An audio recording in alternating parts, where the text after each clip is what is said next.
Hey everybody, it's Ron from Pick Dawgz, and welcome back to the NFL edition of Ron's Rundown. We're going to go over the wild card playoff games in the NFL for this week. If you like what you see, make sure to give this video a big thumbs up and subscribe to our channel. Don't forget to put your football picks in the comment section below. And if you're looking for my best bets, the games I love the most in the NFL and other sports, you can find those at the premium picks tab at pickdawgz.com. There's also a link in the description.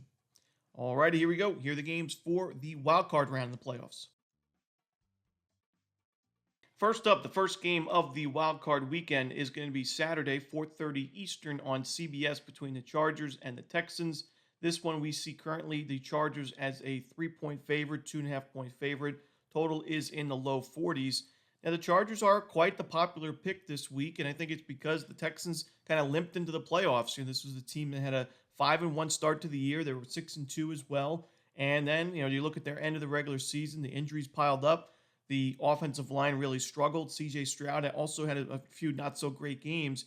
And, we saw them lose two of the last three games. And when they stepped it up in competition against playoff teams like the Lions, the Chiefs, and the Ravens, we saw the Texans lose those ball games. But for me, I still think Houston is strong enough defensively to compete in this one. And I think the Chargers are a team and a franchise that has not really shown much in these postseason contests in recent years. I mean, this is also a team that hasn't really done much to get to the playoffs as well. And, Justin Herbert is, one of those quarterbacks that there's always a debate whether he's at that elite level or if he's just a very good quarterback. I think he's somewhere in between. But for me, this is still a tough ask to go on the road and lay points with an offensive line for the Chargers that I'm still not sold on completely. It gave up a sack on about 8.6% of their passing plays.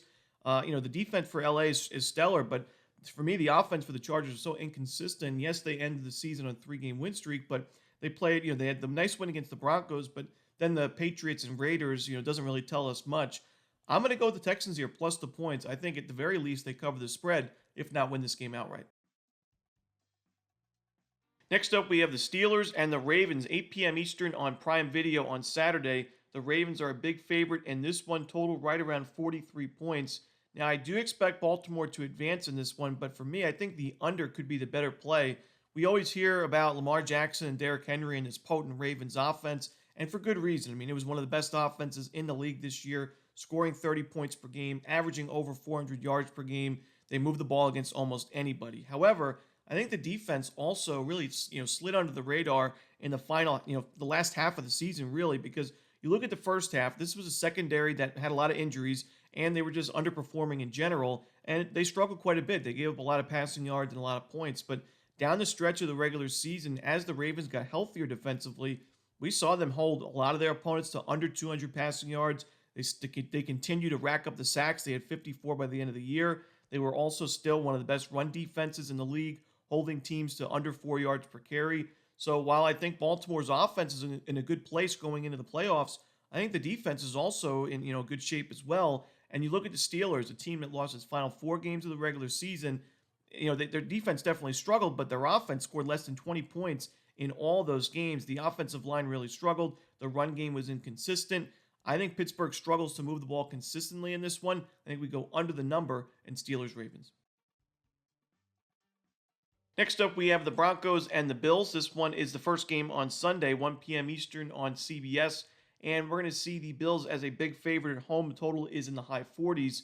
Now, we've heard plenty of times that inexperienced or rookie quarterbacks making their playoff debuts, especially when they're playing on the road, have not fared too well both straight up and against the spread. And for that reason, Bo Nick's definitely going to be, uphill battle for him in this ball game. And I think the Broncos can make some noise, make some plays early in this game, and I think this could be a competitive game early on. But for me, I don't think Denver can keep up for four quarters. And the Broncos have a great defense, but the Bills scored and moved the ball against almost anybody this year. 48 points against the Lions, 30 points against the Kansas City Chiefs. That was the only loss of the regular season for KC, other than the Broncos game at the end of the year, which they sat all their players. But Buffalo, this was just an offense that was unbelievable this season. They ran the ball well. Josh Allen, one of the favorites to win the MVP. And the big thing for me is the offensive line.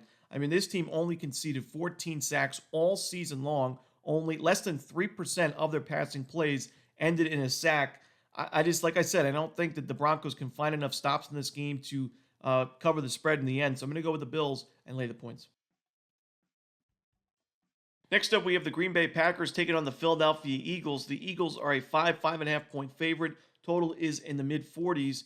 Now, a lot of people are saying this could be the game of the week, and I don't disagree because this is, I think two of the better teams in the NFC, even though Green Bay started to struggle at the end of the year and unfortunately racked up the injuries late in the season. I still think that Green Bay is good enough in this game to at least cover the number and potentially have a chance to win it outright. It's going to be tough. The Eagles are a great home team, like we mentioned. You could argue the best defense in the NFL with an MVP caliber running back. I mean, the MVP is not really a running back award, unfortunately, for Saquon Barkley, but he had an amazing season, averaging just right around 6 yards per carry, 13 rushing touchdowns. But for me, I still think when you look at Philadelphia, the quarterback play is always a question mark. I mean, Jalen Hurts is not only battling injuries, but his play at times we saw them, struggle, especially in the beginning of the second half of the season. There were consecutive weeks where Philadelphia was held under 150 passing yards, and that's fine when you got Saquon Barkley in the backfield, but Green Bay does have one of the better run defenses in the entire league. We saw them down the stretch in the final 7 weeks. 6 of those 7 weeks give up less than 100 rushing yards to their opponents. So for me, I think this is going to be a lower scoring game. I would lean towards the under. And I think if it's a lower scoring game, I think there's value getting this many points. So give me Green Bay plus the points. Next up, the Washington Commanders and the Tampa Bay Bucks. We're going to see the Bucks as a 3 point favorite. This is the steepest total of the week at 50 points, and it makes sense. And this one's also going to be 8 p.m. Eastern on NBC. Now, we have to mention that this is the playoff debut for rookie quarterback Jaden Daniels. Had a great season, rookie of the year caliber season for Washington. And at the beginning of the year, these teams played in week one. I actually like Washington in that one quite a bit. They lost that game by 17 points, but then they went on to have a 4 game win streak, win 7 of the next 8 games, and here they are in the postseason. This has been a streaky team, like I mentioned, a 4 game win streak, another 3 game win streak. They ended the season on a 5 game win streak. There was also a 3 game skid in the midst of that. So Washington right now, going into the playoffs on a high. This is going to be a tough spot with that rookie quarterback in Tampa Bay, a tough place to play. Baker Mayfield and the Bucks, they were not looking too great at one point in the season. They had a 4 game losing streak, and it looked like the Falcons were, really in the driver's seat in that division. The Falcons, lost those couple games late. The Bucks took advantage, and here they are as the division champs. But for me, we see a steep total at 50 points. I understand why, because the offense has been so potent this year, but I also think Tampa Bay's defense really stepped it up when it needed to late in the year. And part of that was because a lot of players returned from injury. They were really banged up at the beginning of the season, and it's why we saw Tampa Bay give up 500 plus yards in a couple of weeks. But down the stretch, I mean, the Bucks' run defense was excellent. The secondary improved. They were getting some more pressure on opposing quarterbacks. And the Commanders' defense, I would say the same thing with its defense. I mean, they struggled a little bit at times at the beginning of the season, 37 points given up to Tampa Bay. But down the stretch, it was strong, especially in the secondary. It got a lot of pressure on opposing quarterbacks. I think this total set too high, and especially with Bucky Irving also being utilized so much more in the Bucks' offensive game plan. I think Tampa Bay runs the ball about 35 times in this game, continues to chew the clock on this one, and I think we get under the total. Should be a great game, probably one of the more entertaining games on the board this weekend, but I'm going to go with the under. Next up, we have the Vikings and the Rams. This one's going to be 8 p.m. Eastern on ESPN, and this is a neutral site game now in Glendale, Arizona, where the Arizona Cardinals play. And because of that, we see the Vikings as a little bit bigger of a favorite now, laying 3 points in certain books after being about a 1.5 point favorite throughout the week. And, this is also, we've talked about the rookie quarterbacks and Daniels and Bo Nix making their playoff debuts, but even though Sam Darnold's been in the league for quite a while, this is also his first career playoff start for any team, and I think it's going to be interesting to see how he does. I mentioned last week, and I got some pushback on it, but we saw, Sam Darnold in a big time moment struggle. He made some mistakes, even though he didn't turn the ball over per se.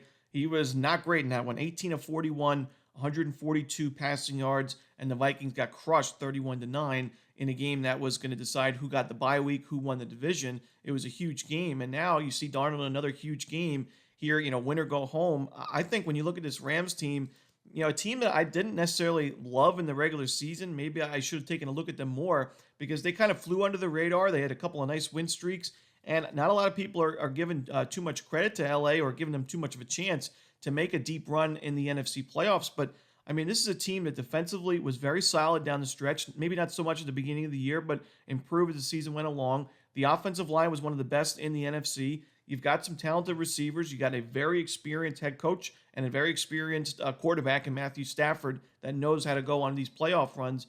So I think the Rams have everything you would want in a underdog in this game. So I'm going to take the points here with the Rams. This one also should be a great game. And that's it. Those are the wild card games for this week. Hope you enjoyed this video. If you did, don't forget to hit that like button and subscribe and put those football picks in the comment section below. Again, if you're looking for my best bets, you can find those at Pick Dawgz Premium. As always, this is Ron Romanelli. Good luck.